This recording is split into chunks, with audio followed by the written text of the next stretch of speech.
देवऋषि नारद काम पर विजय प्राप्त करने के लिए, काम को जीतने के लिए तप करे। काम पर उन्होंने विजय प्राप्त कर ली।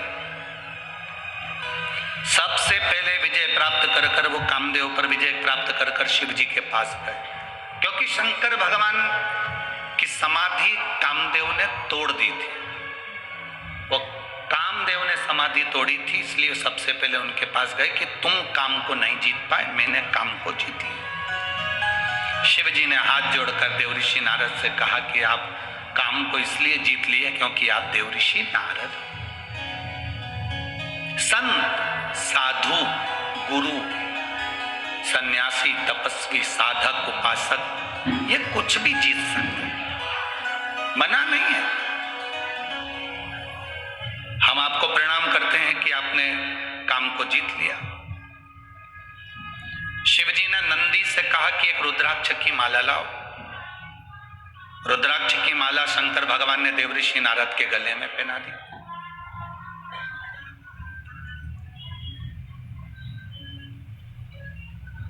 नारद जी बाहर निकले तो शंकर भगवान ने कहा, सुनो, जो तुमने मुझसे कहा ये भगवान विष्णु से मत कहना कि शंकर जी काम को नहीं जीत पाए और मैं जीत गया। ये आप ना कहिएगा, ये आपको बोलना नहीं है भगवान विष्णु से हो। देवऋषि नारद जाने लगे। शंकर जी ने बैठने का स्थान दिया था तो देवऋषि नारद नहीं बैठे थे। बाहर निकलते से रुद्राक्ष की माला को निकालकर जमीन पर फेंक दिया देवऋषि नारद।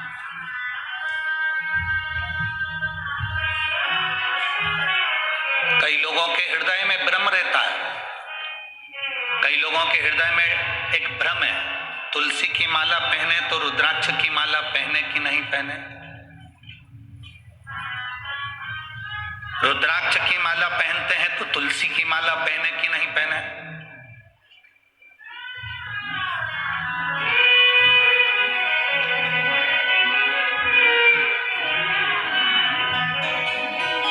कभी डॉक्टर को दिखाने के लिए गए हो आप लोग? बोलो तो जम के। तुम्हारे पेट में दर्द हुआ, किसी डॉक्टर ने आज तक एक गोली दी? अरे जम के तो बोलो। नहीं। कितनी गोली देता है? एक गोली के साथ दूसरी गोली जरूर देगा। इसका साइड इफेक्ट नहीं हो तो ये वाली गोली साथ में रखो, ये सुबह ले लो, ये दोपहर में ले लो। उसी तरह रुद्राक्ष की माला और तुलसी की माला हमारे गले में है तो दुनिया के साइड इफेक्ट हो ही नहीं सकते, ये निश्चित है। कौन कहता है कि रुद्राक्ष के साथ तुलसी मत पहनो, तुलसी के साथ रुद्राक्ष मत पहनो? कौन सी पुराण में लिखा, कौन से शास्त्र में लिखा, कौन से वेद में लिखा, किस जगह पर लिखा, शिव महापुराण के कौन से अध्याय में लिखा, कौन से स्कंद पुराण में, लिंग पुराण में, नर्मदा पुराण में, कूर्म पुराण में, ब्रह्म वैवर्त पुराण में, नरसिंह पुराण में, नारद पुराण में, कौन से पुराण में लिखा कि तुलसी की माला के साथ रुद्राक्ष नहीं होना चाहिए, रुद्राक्ष के साथ तुलसी नहीं होना चाहिए? कहां लिखा है? ये दुनिया के लोगों ने भ्रम पैदा कर दिया, दुनिया के लोगों ने भ्रम पैदा कर दिया। तुलसी के साथ रुद्राक्ष मत पहनना, रुद्राक्ष के साथ तुलसी मत पहनना।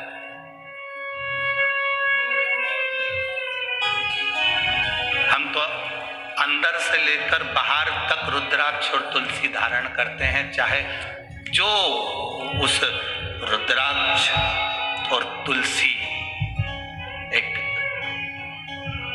वो कहते हैं ना कि भगवान को भोग लगाओ ना तो उसमें तुलसी का दल डालना जरूरी है। बिना तुलसी के भगवान भोग स्वीकार करते हैं क्या? जम के बोलो जरा। नहीं। जब बिना तुलसी के भगवान भोग स्वीकार नहीं करते तो तुम्हारे तन पर तुलसी की माला नहीं होगी मरते समय तो तुम्हें स्वीकार करेगा? करेगा नहीं। और जब तुम्हारे गले में एक रुद्राक्ष पड़ा होगा, जब तुम्हारे गले में एक रुद्राक्ष की माला होगी या रुद्राक्ष पड़ा होगा तो बैकुंठ तुम जाओगे तो तुम्हें महादेव अपने नंदी पर बिठाकर अपने साथ लेकर बैकुंठ तक जाते हैं। पैदल चलकर वैकुंठ नहीं चले जाओगे, तुम्हें महादेव नंदी पर बिठाकर नरसिंह भगत की कथा आती है लेकर गए, नामदेव जी की कथा आती है औंधा नागनाथ में भगवान शंकर नामदेव जी के लिए प्रकट होकर उनके गले में रुद्राक्ष डालकर गए। पंडरनाथ की कथा आती है, जब देवाधिदेव महादेव मिलने के लिए हरि विठ्ठल से आए तो भगवान शंकर ने देखा, भगवान नारायण ने देखा, हरि विठ्ठल ने देखा, पहला वार करी, पहला जिसने वारी करी वो पहला वार करी थे भगवान शंकर।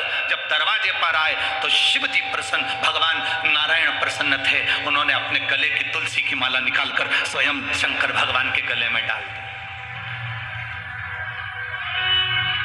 तुम में भेद, हम में भेद, संसार में भेद हो सकता है पर परमात्मा में कभी भेद नहीं हो सकता। ये तो दुनिया के लोगों ने अपने अपने एक स्त्रोत बना रखे हैं। राम जी, शंकर जी के मंदिर मत जाना, शंकर जी का प्रसाद मत खाना, शंकर जी के मंदिर में जल मत चढ़ाना, शंकर जी को स्त्री स्पर्श नहीं करे। अगर शंकर जी को स्त्री स्पर्श नहीं करे तो पार्वती क्यों शिव जी की पूजन करे?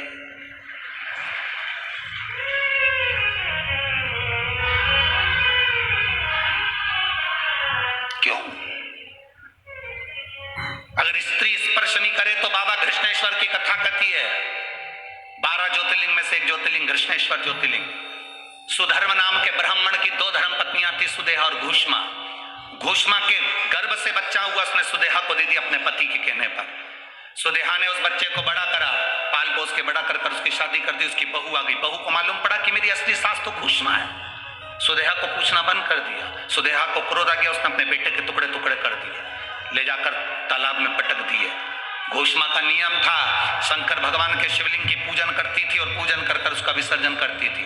अगर स्त्री नारी शंकर के शिवलिंग का स्पर्श नहीं कर सकती तो फिर घोषमा ने कैसे शंकर जी की पूजन कर ली और स्पर्श कर कर पूजन कर कर विसर्जन करके आई। जो विसर्जन करा, शंकर जी से कहा मेरा बेटा बहुत दिन से नहीं देखा, बाबा कृपा करो।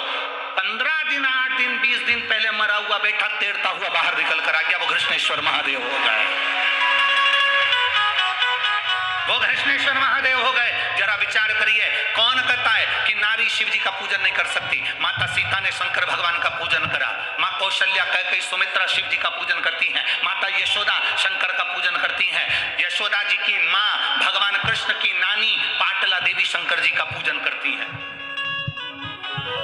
राजा जनक स्वयं शंकर जी का पूजन करते हैं सुनैना जी के साथ।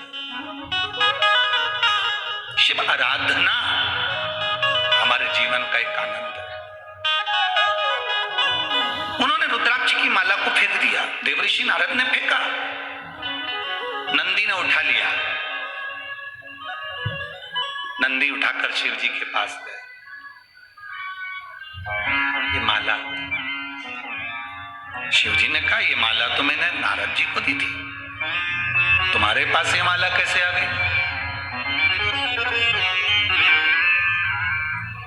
जमीन पर पड़ी थी,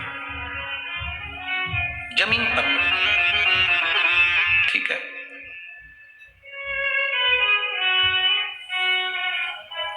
जब जिंदगी में तकलीफ आना होती है तब व्यक्ति शंकर भगवान की निंदा करना चालू कर देता है या शिव पुराण की निंदा करना चालू कर देता है या शंकर के भक्त की निंदा करना चालू कर देता है। सब समझ लेना, जब मुख से शंकर की निंदा हो रही हो, शिव पुराण की निंदा लोग कर रहे हो, जिसने करी, अब समझ लेना कि उसके जीवन का तकलीफ का समय प्रारंभ हो गया है।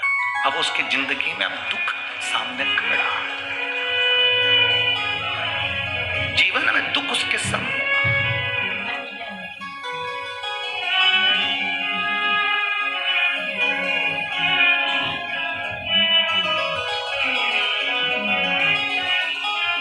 जैसे ट्रेन का सफर करने वाले को दरवाजे के पास की सीट मिलती है तो सबसे ज्यादा तकलीफ का सामना करना पड़ता। जो जाए वो दरवाजा खोल के चले जाए, सर सर करके हवा आए। बोलो सही है कि गलत है? जो आए वहीं पर खड़ा हो जाए, धक्के दे, उसी तरह जैसे कि मकान जो बनते हैं, उस मकान में जो कॉर्नर का मकान होता है उसमें भी तकलीफें रहती है। ये नियम, जैसे हवा के प्रेशर पड़ता है दरवाजे पर, तो दरवाजे पर पड़ता है तो वहीं बैठे हुए व्यक्ति को तकलीफ भोगना। उसी तरह शिव की निंदा करने वाला, शंकर की निंदा करने वाला, शंकर के लिए अपशब्द कहने वाला, वो उसको भोगना पड़ेगा। अब नारद जी का समय आ गया जिन्होंने रुद्राक्ष को जमीन पर फेंक दिया, जिसकी कोई मूलता नहीं जाना। कितना सुंदर कहा, तुलसी का मन का और रुद्राक्ष का मन का कभी खंडित नहीं होता। बहुत ध्यान देना, जिस तुलसी के मनके से आप माला जपते हो, रुद्राक्ष के मनके से आप माला जपते हो, उसका मनका भी अगर टूट गया है तो उसको झोली में ही पड़े रहने दो, क्योंकि तुम्हारी माला जपते जपते जपते जपते वो मनका इतना राम में रम गया, इतना हरि विठ्ठल में रम गया, इतना शिव में रम गया कि वो मनका सिद्ध हो गया। और इतना सिद्ध हो गया कि वो मन का टूटने के बाद भी टूटा हुआ नहीं है, वो सिद्ध की सिद्ध है। किसी भी देवता की मूर्ति टूट जाती है तो खंडित कहलाती है। राम जी की मूर्ति टूट गई, खंडित कहलाएगी। भगवान कृष्ण की मूर्ति टूट गई, खंडित कहलाएगी।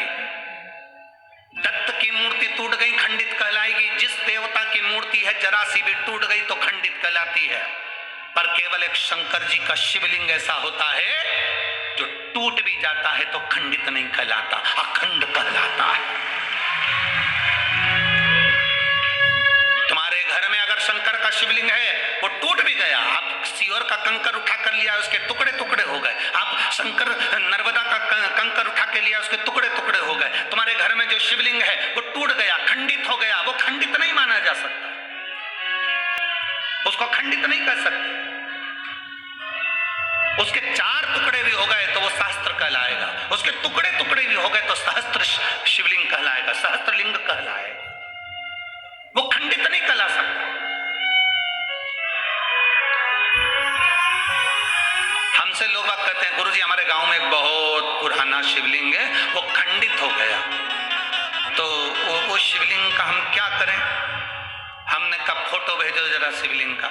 अब उन्होंने फोटो भेजा शिवलिंग का, और फोटो भेजा तो फोटो आया, फिर हमने आश्रम पर जब फोटो आया कुबेरेश्वर धाम पर, तो ऑफिस के उस व्हाट्सएप पर हमने देखा, चेक करा, तो हमने कहा शिवलिंग कभी खंडित नहीं होता। शंकर के शिवलिंग के अगर बारीक बारीक टुकड़े टुकड़े भी हो जाए, कण कण भी अलग हो जाए, तो भी वो शिवलिंग ही कहलाता है।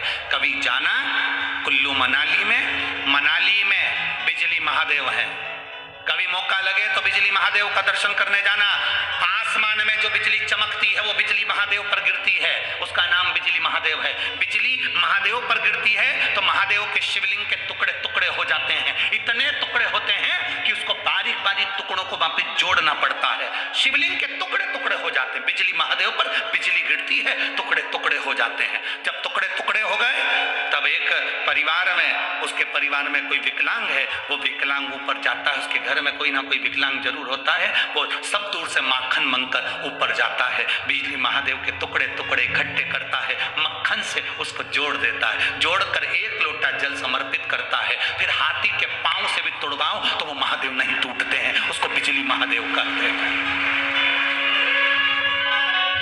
बिजली महादेव जिनके टुकड़े टुकड़े होकर जुड़ जाते हैं। शंकर भगवान कभी खंडित नहीं होते, कभी खंडित नहीं है, अखंड है, अखंड।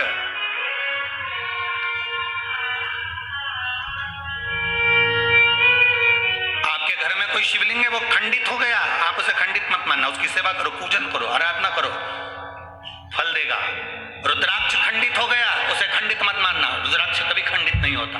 2 टुकड़े भी हो गए तो समझ लेना कि गौरी और शंकर हो गए, 4 टुकड़े भी हो गए तो समझ लेना गौरी शंकर कार्तिक और गणेश हो गए, उसके 6 टुकड़े भी हो गए तो समझ लेना कि जया विशारा शामली वाली दौतली और देव, ये 5 कन्या भी उनके साथ आ गई। उस रुद्राक्ष के टुकड़े टुकड़े भी हो जाए तो वो मान्य है।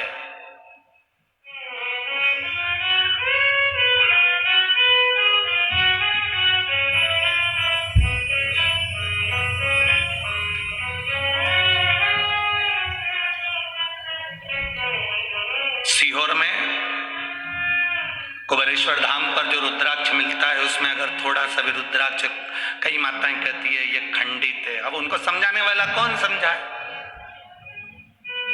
ये तो खंडित है, भैया हमको दूसरा दे दो। उनको समझना चाहिए रुद्राक्ष शिव, शिवलिंग कभी खंडित नहीं होता, वो अखंड है। सबके जाने की कथा है। राम जी के बैकुंठ जाने की कथा है, कृष्ण भगवान के जाने की कथा है, सारे देवताओं के जाने की कथा है। आपने कभी शंकर जी के जाने की कथा सुनी क्या, कि शिव जी इस पृथ्वी को छोड़ के चले गए? नहीं, अखंड।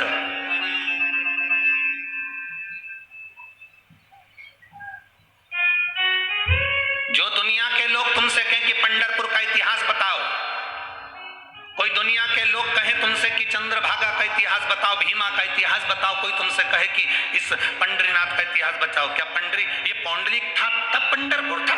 ना।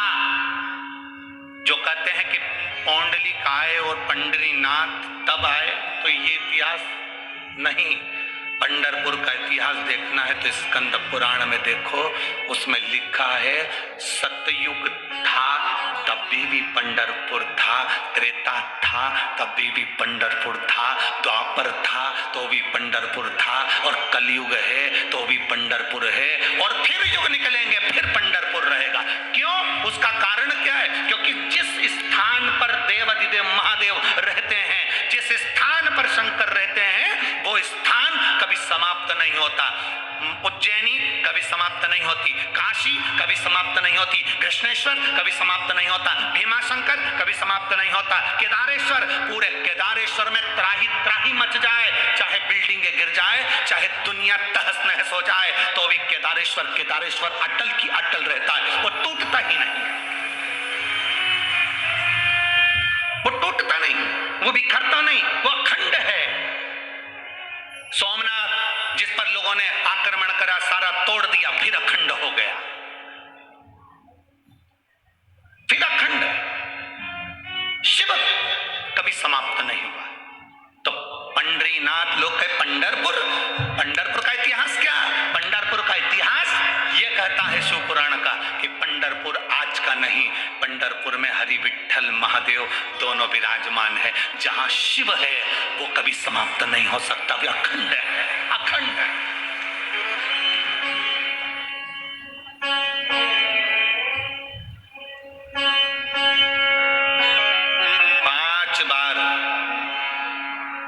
काशी काशी कह देने से व्यक्ति को मोक्ष मिलता है। कितनी बार? जम के बोलो जरा। 5 बार। काशी काशी कह देने से व्यक्ति को मोक्ष मिलता है। शिव महापुराण कथा कहती है एक बार मुख से हरिहर विठ्ठल कह देने से दुनिया को तृप्ति प्राप्त होकर परम धाम मिलता है। केवल एक बार मुख से विठ्ठल नाम का, क्योंकि शिव विठ्ठल में समाहित और विठ्ठल शिव में समाहित।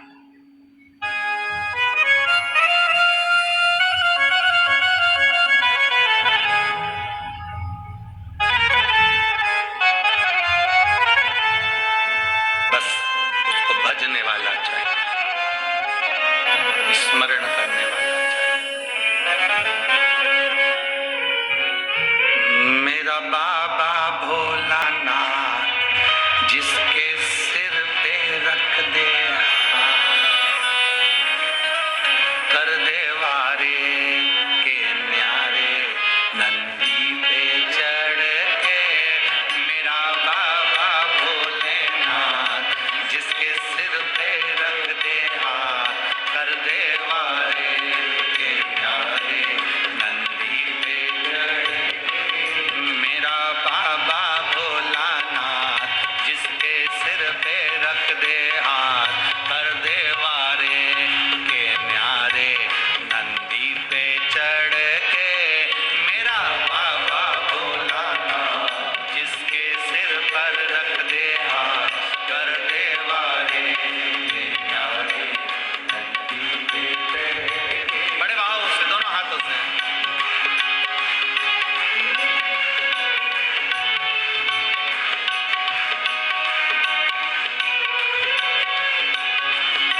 अपने स्थान पर बैठकर भगवान शिव से अपने मन की बात बड़े भावों के साथ दिल से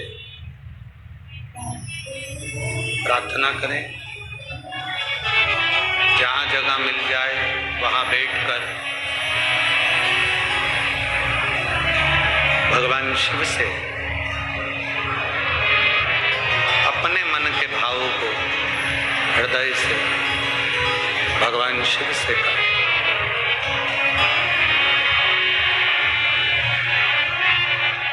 कार्यकर्ता भी जहाँ जगह मिल जाए वहाँ बैठकर भगवान शिव से प्रार्थना करिए।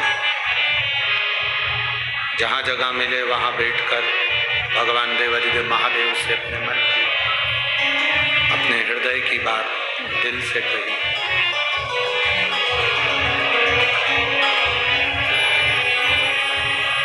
पंढरपुर की पवित्र भूमि है, चंद्रभागा नदी का तट है।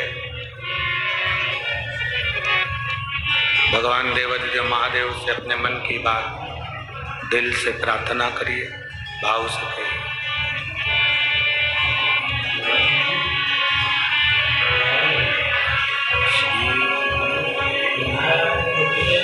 शिवाय नमस्तु श्री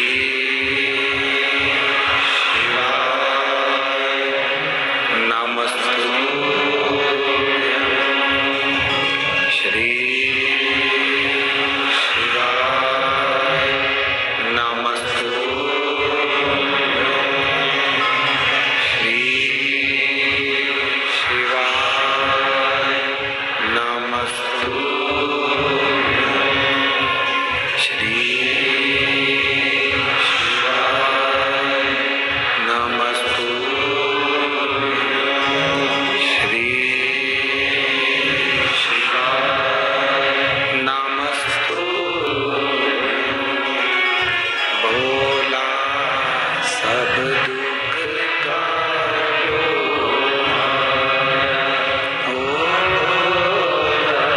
सब दुख काटो शिव शंकर जपो तेरी माला भोले बाबा जपो तेरी माला भोला सब दुख काटो ओ सब दुख काटो। वेश है मंगल मंगलकारी वेश है मंगल मंगलकारी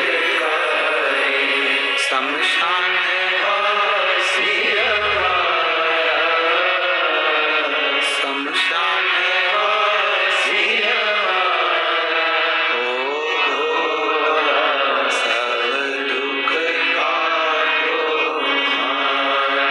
ओ भोला सब दुख काटो। शिव कथा कह रही है, भगवान शंकर का संवाद कर रहा है। देवऋषि नारद ने रुद्राक्ष की माला को भूमि पर फेंक दिया। नंदी ने उस माला को उठा लिया। नंदी उस रुद्राक्ष की माला को लेकर भगवान शिव के पास गए।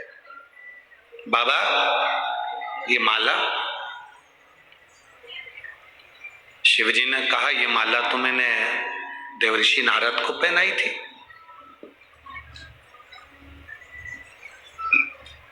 ये तुम्हें कहां से मिल गई? भूमि पर पड़ी थी। एक बेलपत्र और रुद्राक्ष टूटा हुआ भी जमीन पर पड़ा हुआ मिल जाए तो पहले उसको उठाकर विसर्जन में रखो। आपको रखना हो अपने पास तो रखो, नहीं तो उसको उठाकर विसर्जन।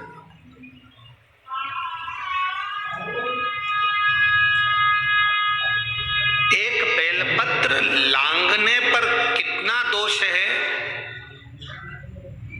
ये शिव महापुराण में हम पहले वर्णन कर चुके हैं। एक गंधर्व राजा के बगीचे से फूल तोड़ने के लिए आता था चुपचाप से, तो राजा ने बेलपत्र बिछा दी थी और गंधर्व उसको लांग गया था, तो वो अपनी गंधर्व के तत्व से वंचित हो गया।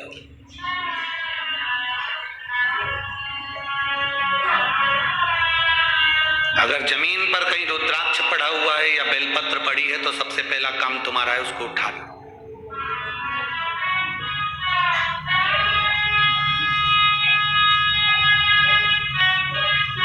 पहली फुर्सत में।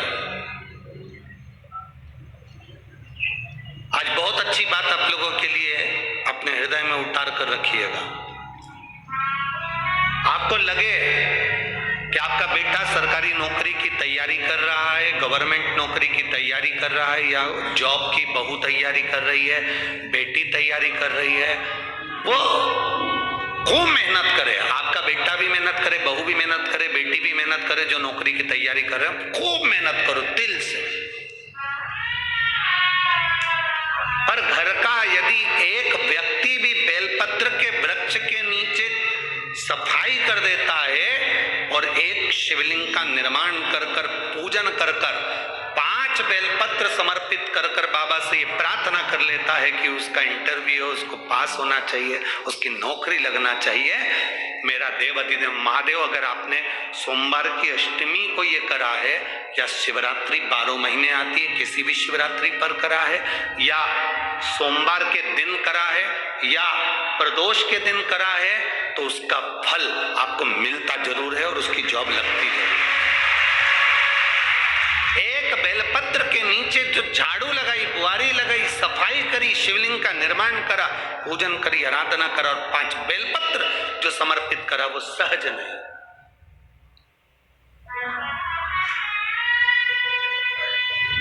एक पत्र है,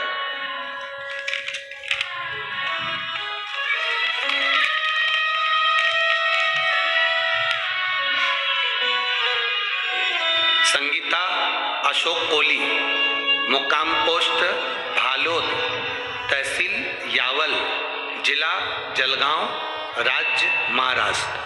कहीं बैठे हो तो हाथ हिला सकते हैं। अगर कहीं बैठी हो तो अपना हाथ हिला सकती हैं। संगीता अशोक कोली, मुकाम पोस्ट भालोद, तहसील यावल, जिला जलगांव, महाराष्ट्र। कहीं बैठे हो तो अपना हाथ हिला सकते हैं। बैठे हैं कहीं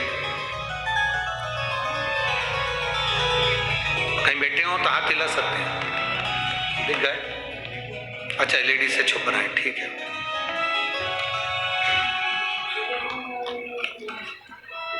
गुरुदेव, एलईडी के कारण आप सामने नहीं दिख पा रहे हैं, पर अपना हाथ वहां पर खड़े होकर आप हिला सकते हैं। श्री शिवाय नमस्तुभ्यं। मैं क्या वर्णन करूं बाबा, मेरे बेटे की आर्मी में भर्ती होने की बहुत इच्छा थी। वो इंटरव्यू दे देकर परेशान हो गया। हर रोज उसके मन में बस यही था कि एक बार मैं आर्मी में जाऊं।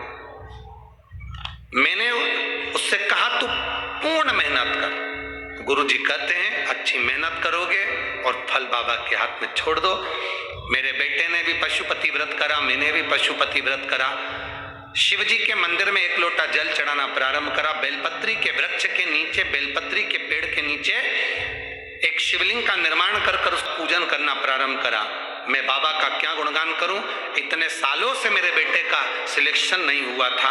आज मेरे बाबा ने मेरे पर कृपा कर दी और मेरा बेटा एग्जाम में पास हुआ। और नवरात्रि का त्यौहार चल रहा था, तब मेरे बेटे का सिलेक्शन हो गया। और बाबा की कृपा से हम छत्रपति संभाजी नगर में जब कथा चल रही थी, तब हम बाबा से प्रार्थना किए थे। बाबा की कृपा से बाबा ने हमारी सुनी, इसलिए हम बाबा को यहाँ नमन करने आए हैं। मेरा बेटा का जो सिलेक्शन हुआ, आज मेरा बेटा बहुत आनंद से जबलपुर में उसकी ट्रेनिंग चल रही है गुरुदेव, और मैं बाबा को यहाँ नमन करने आई हूँ, जिसका मैंने फोटो लगाया है। फोटो आप लोग टीवी चैनल के माध्यम से देख सकते हैं, आस्था चैनल के माध्यम से देख सकते हैं। शिव तत्व की प्राप्ति शंकर, ओखड़ी, शंभु उसकी कृपा होती है। थोड़ा सा विश्वास को दृढ़ करना है। देवऋषि नारद ने शंकर के रुद्राक्ष को फेंक दिया।